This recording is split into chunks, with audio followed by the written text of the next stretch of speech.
Welcome, everyone. So, if you've spent any time in Linux, you're probably familiar with the basic read, write, and execute permissions, right? The good old RWX. But what happens when that's just not enough? Today, we're going to build out your complete file security toolkit. We're going way beyond the basics to give you really precise control over who can touch your files and when. I mean, think about it. You set up a project folder, everything seems fine. The owner can do their thing, the group can read and write, but then what if you need to give a contractor temporary access to just one single file? Or maybe you want a shared folder where anyone can drop off their work, but you don't want them deleting each other's stuff. All of a sudden, that simple RWX model, well, it kind of falls apart. So here's our game plan. We're going to build this up layer by layer. We'll start with the foundation, UMask, which sets all your defaults. Then we'll get into some special modifier bits for those unique cases, like team projects. After that, we'll pull out the precision tool, ACLs, for handling all those tricky exceptions. And finally, we'll wrap it all up in a security playbook you can use right away. All right, let's start at the very beginning. I'm talking about the exact moment a file is created. See, every single time you create a file or a directory, there's this invisible rule running in the background that decides its permissions.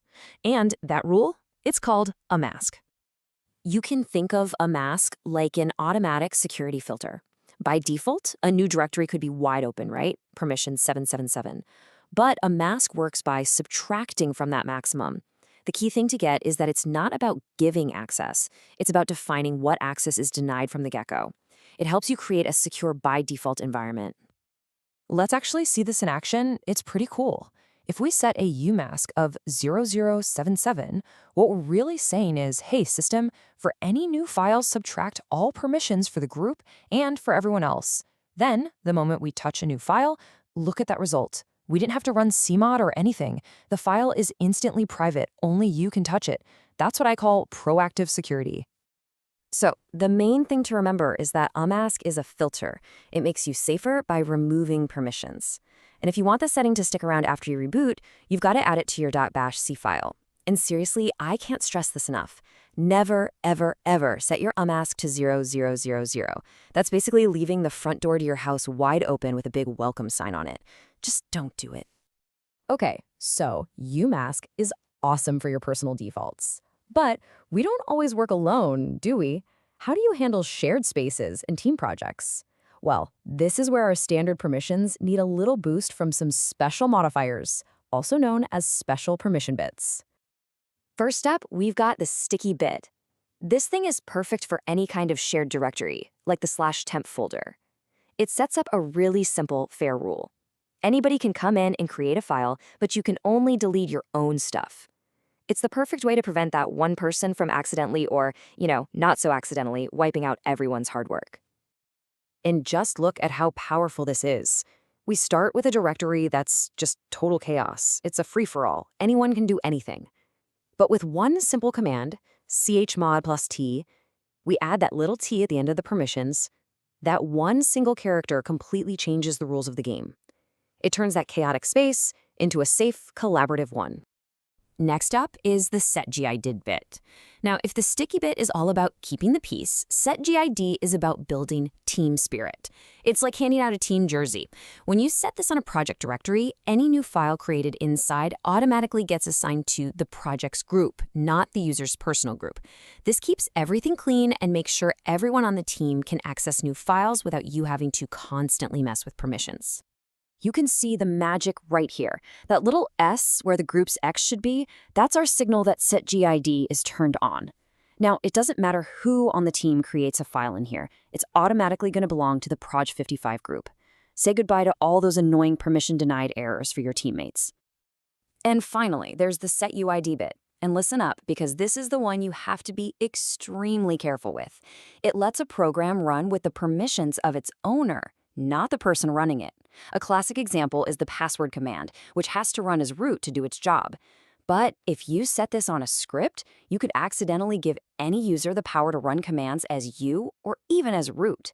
It is a massive security risk, so you use it with extreme caution.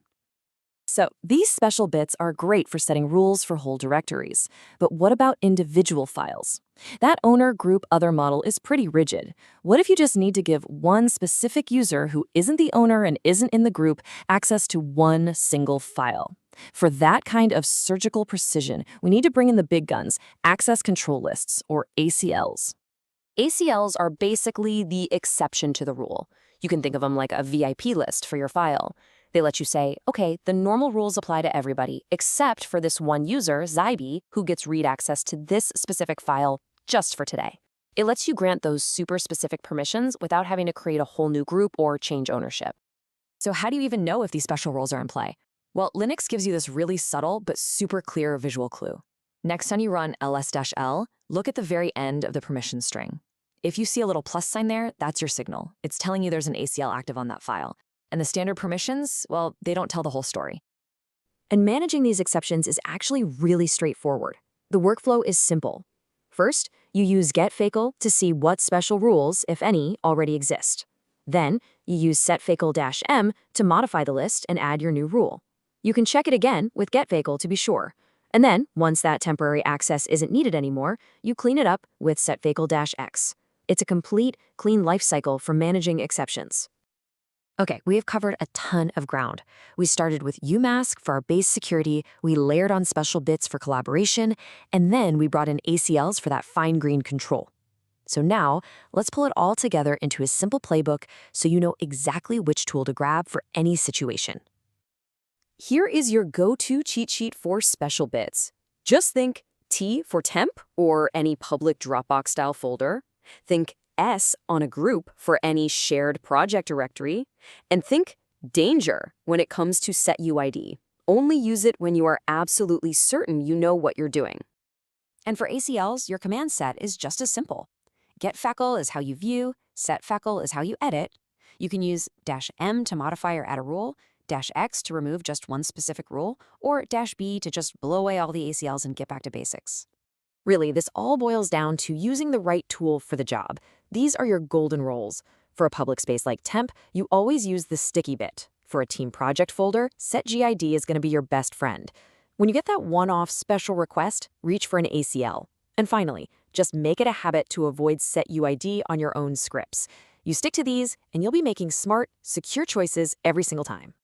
So we've built a pretty powerful toolkit today, right? We've gone from these broad default settings all the way down to surgical user-specific rules. The theory is great, but the real learning always comes from doing. So I'll leave you with this question. Go look at your own system, your own projects. Now that you've got the tools, which shared directory are you going to secure first?